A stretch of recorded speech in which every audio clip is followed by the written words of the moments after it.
Assalamualaikum warahmatullahi wabarakatuh. Selamat pagi, salam sejahtera, Om Swastiastu, Nama Budaya, salam kebajikan. Semoga Bapak Ibu tetap sehat, tetap semangat untuk mengikuti pelatihan moderasi beragama.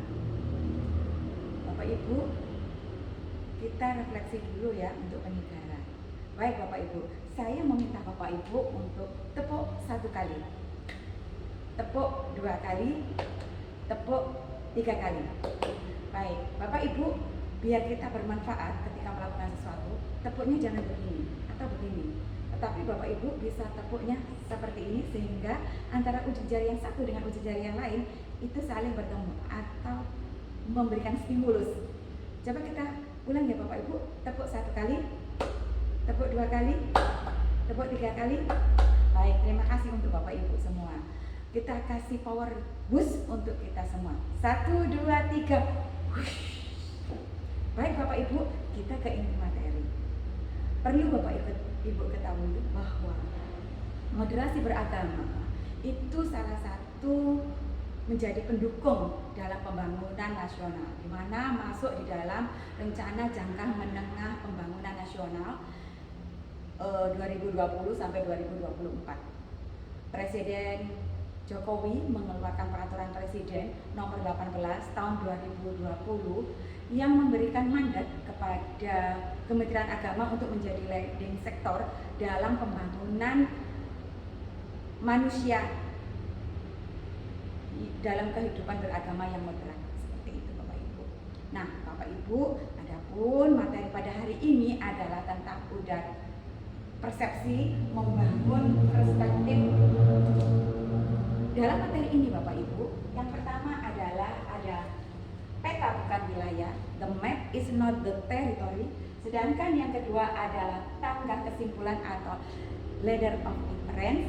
Yang ketiga adalah bias kognitif, dan yang terakhir adalah 3 suara, 3 keterbukaan atau the voice of the three voice, the three openness.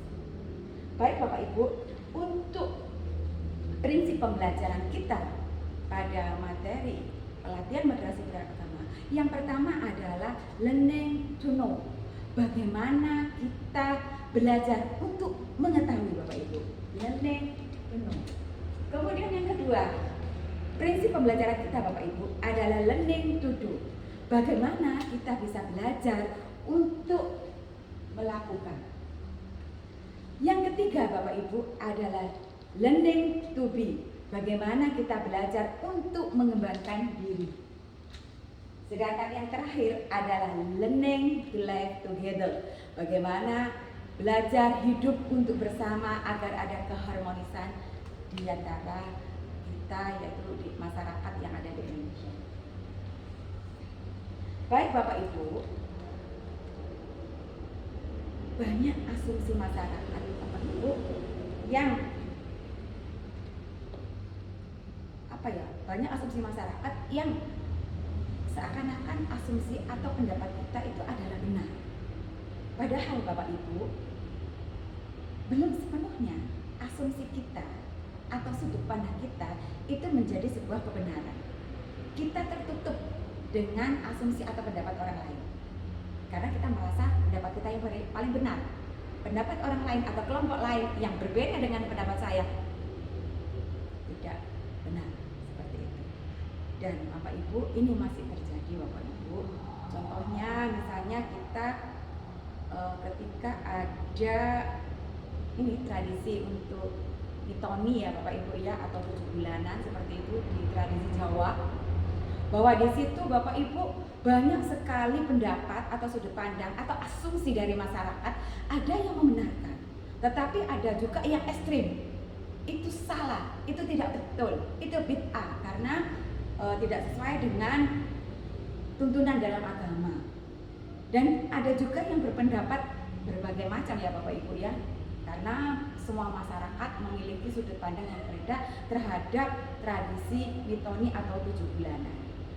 Baik Bapak Ibu, untuk memberikan refleksi agar kita tidak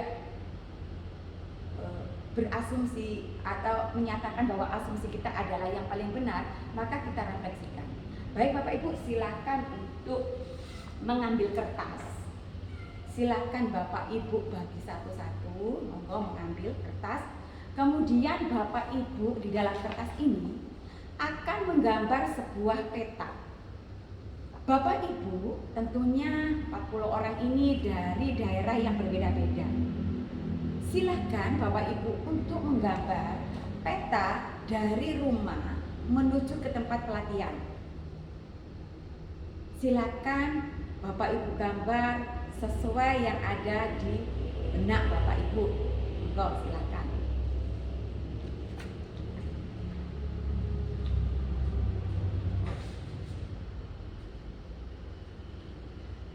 Baik Bapak Ibu, kalau sudah selesai, maka silakan Bapak Ibu tukar dengan sebelahnya. Jadi kalau Bapak Ibu pegang, maka silakan untuk diberikan kepada teman kita yang ada di posisi kanan. Jadi terus ya, tekanan seperti ini sehingga peserta yang lain memegang peta orang lain. Di sini Bapak Ibu, apabila ada yang sudah mengetahui rumahnya, maka bisa ditukar ya. Peta dipegang oleh orang atau peserta yang belum mengetahui rumah temannya. Baik, sekarang saya ingin menunjuk ke Mas Agus. Bagaimana Mas Agus? Apa yang Mas Agus pegang? Oh, ternyata petanya Mas Abdan. Nah, apakah Mas Agus dengan gambar yang diberikan oleh Mas Abdan itu bisa sampai ke rumahnya Mas Abdan? Baik, tentunya masih bingung ya Bapak Ibu ya. Coba sekarang Bapak Ibu membuka Google Map.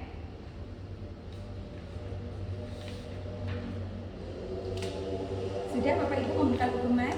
Nah, kurang lebih seperti ini Bapak Ibu. Nah, di Google Map itu Bapak Ibu tentunya akan mendapatkan secara detail dan rinci bagaimana menuju ke rumah Mas Abdan. Jadi bagaimana Mas Abdan dari tempat tinggalnya menuju ke tempat pelatihan. Begitu juga dengan Mas Agus, akan mendapatkan secara detail bagaimana dari rumah menuju ke tempat pelatihan. Bagaimana menurut Bapak Ibu? Lebih detail mana? Lebih komplit mana antara asumsi Bapak Ibu ketika menggambarkan sebuah peta dengan ketika kita menggunakan teknologi saat ini, yaitu Google Map. Nah, Bapak Ibu tentunya lebih detail ketika kita menggunakan Google Map. Terkadang Bapak Ibu kita bisa sampai di rumah sesuai dengan alur yang ada di Google Map. Terkadang Bapak Ibu kita pernah juga disasarkan kan Bapak Ibu oleh Google Map. Nah, kemudian di Google Map juga belum bisa menggambarkan rumahnya itu catnya warna apa, pintunya seperti apa, pagarnya seperti apa, kemudian dalam-dalamnya seperti apa. Itu kita tidak bisa mengetahui meskipun kita sudah membuka Google Map. Ya, betul. Memang ada fasilitas khusus untuk badan intelijen ya Bapak Ibu ya. Jadi bisa mengetahui sampai dalam-dalamnya seperti itu. Tetapi tidak semua atau tidak dibuka untuk umum lah untuk akses itu. Baik Bapak Ibu. Nah, dengan adanya materi tentang the map is not the territory akan menyadarkan bahwa asumsi kita, pendapat kita, sudut pandang kita itu sebenarnya sangat sempit, sangat minim informasi, sangat minim data. Sehingga kita tidak boleh mempertahankan asumsi kita sebagai sebuah pembenaran.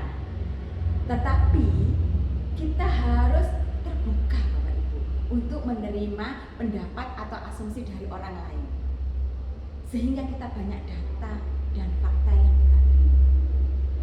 Begitu ya Bapak Ibu ya. Nah, baik Bapak Ibu,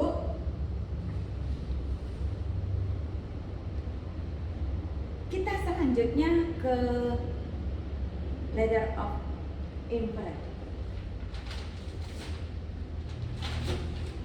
Di sini Bapak Ibu ada tangga kesimpulan. Di sini ada tangga kesimpulan Bapak Ibu. Coba kita perhatikan Bapak Ibu bahwa actual of experience, yaitu pengalaman yang kita miliki, data awal yang kita miliki, apa yang terlihat itu sesuai dengan apa yang kita punya ya Bapak Ibu ya, atau miliki atau kita terima saat ini. Kemudian Bapak Ibu, kita akan menyaring data tersebut, memilih dan memilah data dengan selected data. Selanjutnya kita akan ini, yaitu memaknai atau menambah makna. Setelah itu baru kita berassumption atau berasumsi berdasarkan makna yang kita lihatkan Bapak Ibu. Kemudian kita membuat kesimpulan atau konklusi, baru kita believe atau mempercayai data sebelum kita bertindak sesuai dengan apa yang kita yakini atau kita percaya, seperti itu Bapak Ibu.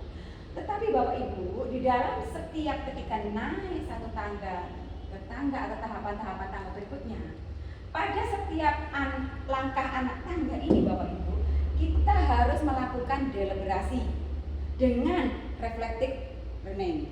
Yang kedua dengan reflective loop. Jadi setiap kita mau naik ke tangga berikutnya, kita harus tahu apa yang kita pelajari, apa yang kita pahami, apa yang kita pikirkan, dan apa yang kita lakukan. Kemudian Bapak Ibu, kita juga bisa mempengaruhi cara pandang kita ya untuk lebih menerima fakta atau realita, tidak berdasarkan pada asumsi kita saja. Nah, ketika kita memiliki informasi awal dari data atau pengalaman yang kita miliki, informasi awal tersebut dapat terperangkap oleh bias kognitif Bapak Ibu. Jadi bias kognitif ini memang terkait dengan memori, meskipun sangat akurat, tetapi kadang bisa menyebabkan kesalahan kita dalam mengambil keputusan Bapak Ibu. Yang pertama, ada bias kognitif yaitu egocentric memory, egocentric myopia, egocentric righteousness, dan egocentric hypocrisy,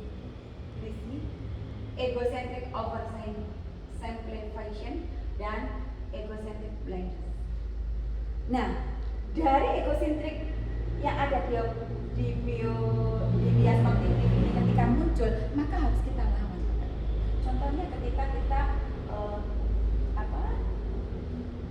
mau mengambil keputusan di informasi awal untuk menuju ke langkah berikutnya, di sini ada egocentric memory. Jadi bagaimana memori kita mempertahankan pendapat kita seakan-akan pendapat kita yang paling benar. Di memori kita yang kita munculkan adalah pendapat yang mendukung asumsi kita. Kita melupakan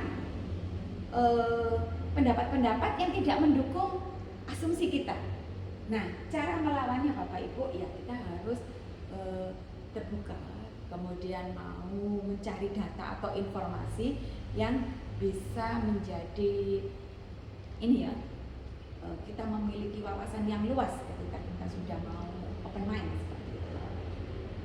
Nah, baik Bapak Ibu, dari tangga asumsi ini Bapak Ibu, kita beralih Bapak Ibu, beralih untuk ke three voice, three openness, yaitu 3 suara, 3 keterbukaan Bapak Ibu. Di sini Bapak Ibu, three voice, three openness ini ditemukan oleh atau dikenalkan oleh Profesor Otto Scharmer, yaitu bagaimana proses U dan proses N berdampak pada pengambilan keputusan dan tindakan dalam mengelola konteks persoalan. Baik Bapak Ibu, ketika kita mengunduh karena adanya suatu peristiwa atau fenomena, biasanya kita mengunduh informasi atau data. Seringkali kita terjebak pada kebiasaan yang lama. atau tradisi lama, langsung memaknai dan membuat sebuah keputusan. Ini adalah sesuatu yang salah ya Bapak Ibu ya. Jadi ketika kita mengunduh suatu informasi atau data, maka kita harus open mind sehingga kita bisa menerima informasi dan data yang sangat luas, sehingga menambah wawasan kita semakin luas dan komprehensif Bapak Ibu. Nah Bapak Ibu, ketika kita sudah open mind, membuka pikiran kita agar mendapatkan informasi atau wawasan yang seluas-luasnya, maka kita akan ada penghambat Bapak Ibu. Yang pertama adalah VOJ atau voice of judgment, yaitu suara penghakiman di sini Bapak Ibu. Nah, biasanya suara penghakiman ini Bapak Ibu berasal dari prasangka-prasangka dari orang-orang yang terlibat di dalam peristiwa atau permasalahan atau fenomena tersebut Bapak Ibu. Nah, maka kita harus melawannya dengan open mind. Kita harus membuka pikiran kita Bapak Ibu untuk menerima berbagai macam informasi. Nah, Bapak Ibu, setelah kita berhasil membuka pikiran kita sehingga bisa melawan penghambat voice of judgment, maka kita baru bisa melangkah ke open heart, yaitu membuka hati kita. Kita ada empati, kita peduli, kita membacakan sesuatu itu dilakukan dengan ikhlas agar ada pemecahan fenomena atau masalah yang bisa kita diskusikan secara bersama-sama tanpa melukai antara satu orang dengan satu orang yang lain. Kita benar-benar bisa berdiskusi interaktif atau berdialog interaktif untuk memecahkan sebuah masalah. Tetapi Bapak Ibu, kita menemui penghambat yang kedua, yaitu voice of cynicism, yaitu suara sinis. Suara sinis ini Bapak Ibu itu berasal dari sentimen negatif dari kelompok lain, sehingga kita terbelenggu bahwa pendapat kita lah yang paling benar, kelompok lain itu salah. Maka Bapak Ibu, kita harus melawannya Bapak Ibu dengan membuka hati Bapak Ibu untuk bisa merasakan bahwa seakan-akan bahwa diri kita itu menjadi mereka lah. Kita merasakan kalau saya jadi mereka seperti apa yang rasanya, seperti itu Bapak Ibu. Nah, setelah itu Bapak Ibu, setelah kita mampu melawan dengan open heart, kita masih kena penghalang yang kedua, penghambat yang kedua, yang ketiga, yang terakhir Bapak Ibu, yaitu voice of fear, yaitu bahwa kita akan terjebak untuk melepaskan cara pandang yang lama atau paradigma yang lama. Kita enggan menerima paradigma baru atau cara pandang yang lebih baik dari sebelumnya. Nah, seperti itu. Tetapi ketika kita sudah bisa melawannya, maka akan menuju open will, yaitu membuka niat atau tekad untuk bisa hadir ketika ada fenomena atau permasalahan yang muncul di masyarakat, Bapak Ibu.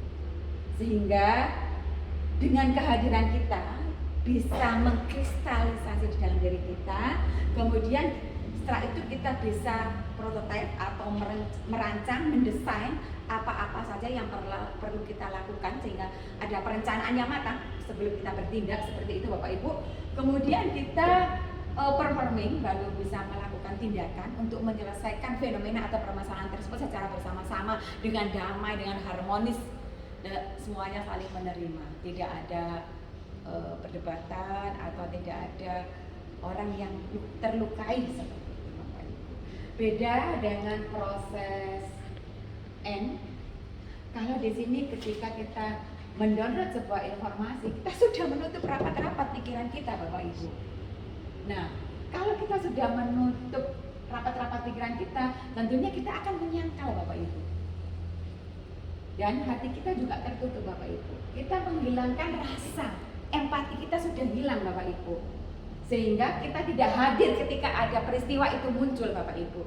Sehingga banyak sekali di antara kita ketika ada fenomena atau peristiwa, baik itu tentang intoleran, tentang radikalisme atau ekstremisme, kita diam, kita tidak hadir di dalam situ Bapak Ibu.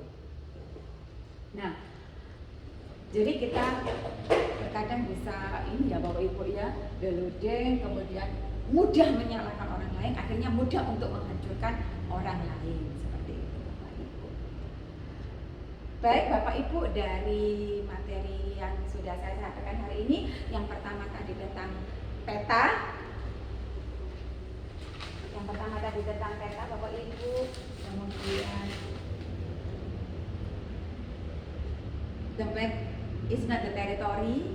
Kalau kita simpulkan ya Bapak Ibu ya, bahwa dari the map is not the territory, bahwa ketika kita berasumsi, ketika kita berpendapat, maka kita harus open mind, bisa terbuka, sehingga kita tidak membenarkan asumsi kita, tetapi kita juga bisa menerima pendapat atau asumsi dari orang lain, sehingga kita bisa berpikir objektif, luas, sesuai dengan fakta atau realita, seperti itu Bapak Ibu.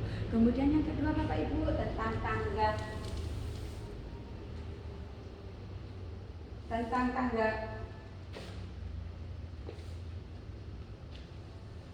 kesimpulan. Nah, di sini Bapak Ibu, bahwa di dalam mengelola data itu tidak serta-merta data yang kita miliki atau informasi yang kita miliki Bapak Ibu, tetapi kita harus betul-betul menyaring data, memaknai, sehingga ketika kita membuat kesimpulan atau akan bertindak itu sudah berdasarkan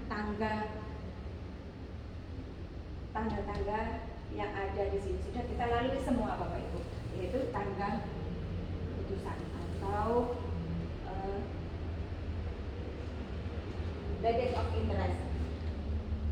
Dan yang ketiga adalah Bapak Ibu tentang bias kognitif. Nah, bias kognitif ini Bapak Ibu, maka Bapak Ibu ketika informasi awal itu terperangkap dengan bias kognitif, maka harus kita lawan Bapak Ibu agar kita bisa naik ke tangga-tangga yang ada di level of interest. Nah, yang terakhir adalah three voice, three open, juga suara kita keterbukaan. Jadi bagaimana kita bisa memiliki open mind, open heart, open will untuk bisa menerima pendapat orang lain, kemudian kita bisa terlibat, kita bisa hadir ketika ada beberapa permasalahan yang terkait dengan intoleran, radikalisme maupun ekstremisme. Nah, Bapak Ibu, ini adalah materi di udara asumsi membangun perspektif. Untuk materi selanjutnya mungkin nanti akan dikaitkan antara materi pada hari ini dengan materi selanjutnya, yaitu tentang keberagaman agama dan budaya di Indonesia. Baik Bapak Ibu, mungkin dari saya cukup sekian. Saya mohon maaf apabila ada keterbatasan dalam penyampaian materi. Akhirul kalam, wassalamualaikum warahmatullahi wabarakatuh. Tetap semangat.